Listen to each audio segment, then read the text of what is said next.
So I wanted to show this tray that I came up with, just kind of all the common stuff that I use on a daily basis.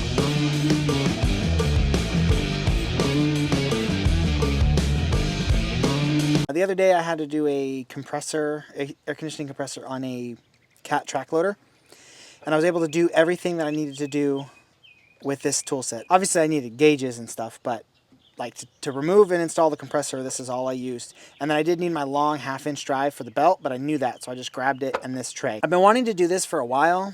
I just kind of been procrastinating, not really sure how I wanted to set this up and everything.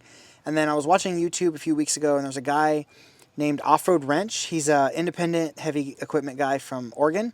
And like his first video was about his tray, so that kind of inspired me. So then I got up and came out here and I started working on this. So what I started with is I got a piece of plywood down in here, and then this is just a piece of wood, I don't know, a piece I had in the garage, and I made a divider. So what I did is I cut the piece of plywood that fits in here perfectly, and then I just screwed it into the side with sheet metal screws on each corner. That way I can basically screw anything that I want anywhere, and it doesn't stick through on the bottom. So the bottom's still flush. That way, if I set it on something that's maybe a little nicer, or an interior or something, I set it on carpet, it's not going to rip or anything. So the basis is this Mech tray that I've had for years. And the reason I picked this Mech tray is because it's got the handle that lifts up and down. So I was looking on Mech's website, and apparently they don't make this anymore. Apparently it's a fixed handle up like that, which I didn't like, because then, like where I have this in my truck, it wouldn't fit if the handle was fixed. That's the reason I like the Mech one, because the handle goes up and down. You still may be able to find these. Maybe somebody else makes it. Maybe there's a website or something you can get it. I'll look on Amazon, but that's why I picked this tray. But I mean, any tray would work. It really doesn't matter. You can kind of do anything. I've seen people weld stuff in here. I figured the plywood was the easiest. I had it, and it only took me a few minutes to do this. So let me start with what I got. So again, I kind of live in a metric world. I did a short the other day I'm working on a 1998 Peterbilt right now, and it's kind of funny because everything's standard. I haven't needed any metric stuff, which is kind of cool. It kind of reminds me of old days. But for the current stuff, this is what I use. So what I have here is, these are just these two rails.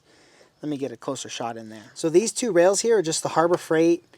They're basically like the Mechanics Time Saver, but they're the Harbor Freight version. So this one's a 3/8 and this one's a 1/2 inch or a 1/4 inch. These are just the Sunex swivels that I picked up used on eBay. So it's 10, 13, 15, 16, 17, 18, and 19.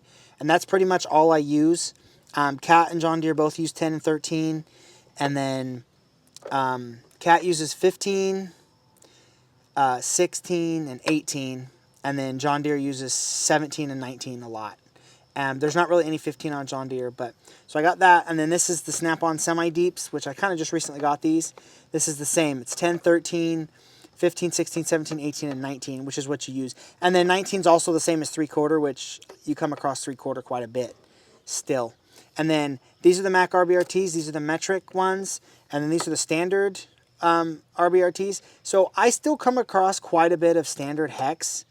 I just used one the other day, so I'm not sure if it's just our machines or what. But so I thought these would be useful because I do come across these every once in a while. And plus, with the RBRTs, if you have a metric that's stripped out, you can hammer one size bigger SAE into it, which really, really helps. So I would recommend both of the RBRT sets. And then this is my favorite ratchet, the little Mech 3/8 drive with the short handle.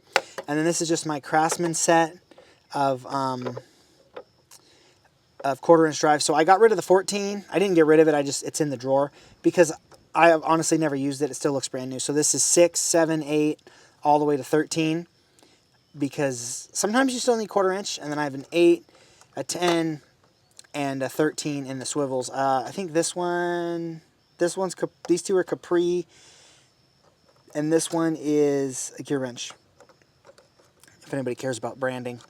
And then, so his tray, the guy, Off-Road Wrench, had one of these in there. And I thought that was kind of handy. There's sometimes you just need a 1/2-inch drive little ratchet. And then I didn't want the one with the push button, but it's the only one I could find.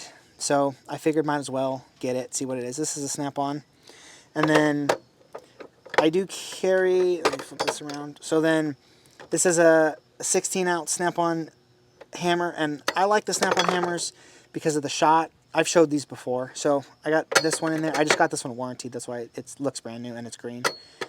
So then I got that, and then flush cuts, because I had wire cutters in here, like diagonal cutters, but then I was like, you know what? These will work for pretty much what I need. So flush cuts. Come on, guys. Flush cut your zip ties. These things are like 30 bucks at Harbor Freight. These are not expensive. Get these. You don't have to get the snap-on ones.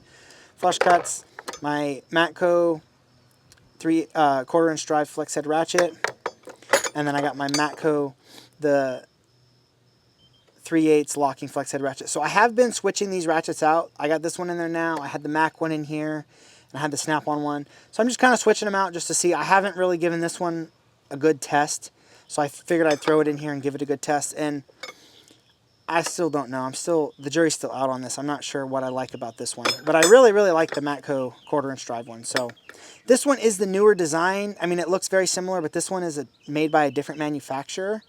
So maybe that's what it is. Maybe it's just, that's my thought. We'll get to that in a second. And then I got the lineup bar. This is the OTC bar. Lining stuff up or having to move stuff around. So that comes in real handy. And then this is a snap-on. Actually, I got this through Cat. It was in a Cat box, but it's a snap-on. And this is just a hose pick, radiator pick, but you can also use it for O-rings. And then screwdrivers, just a standard flathead. This is a 4-inch. And then this is a 4-inch number 2 Phillips snap-on with the hard handles. And then down in this little spot, I got this, which is really nice. It's the snap-on. It's the 1/4-inch drive, like nut driver. You could put any of the 1/4-inch drive sockets on it, but then it also has the 1/4-inch drive, so you can use like the ratchet to break it loose. That comes in handy. Adapter. This is 3/8 to 1/4 for if I need to use 3/8 ratchet with one of the 1/4-inch sockets. And then 1/2 inch to 3/8, same reason for the 1/2 inch ratchet. 2 of the Pittsburgh impact extensions. I keep I don't know, I think this is like the 8-inch and the 4-inch down here. Just the 2 most common ones, I keep those down there. And then the TRP wrenches, it's the same as everything else. It's 10, 13, 15, 16, 17, 18, and 19, which is pretty much what I use. So this is kit I just put together. It's been working out pretty good. I've had it probably about 2 weeks now, had this set up, and I really like it. I mean, I grab it for pretty much, you know, if I'm going to do like check out a code or something, I won't grab it, but if I need to do some kind of a repair or something, I grab this, and pretty much I need all I need. So I usually grab this, either my Snap-on 14.4 ratchet or my Snap-on 14.4 impact or the IR impact. Just grab a power tool on this, and it's pretty good. It pretty much handles everything I need it to handle. Haven't really had to change anything yet around or anything. The only thing I did change from the original thought is I put the flush cuts in here and I got rid of the diagonal cutters because that just works better. Oh, hope you guys like this video. I linked his channel below, Off-Road Wrench. Check him out. He's got a bunch of cool videos. If you guys could like, comment, subscribe, that'd be much appreciated. There's also a donate down below. If anybody would like to donate to the channel, help out, that would be much appreciated.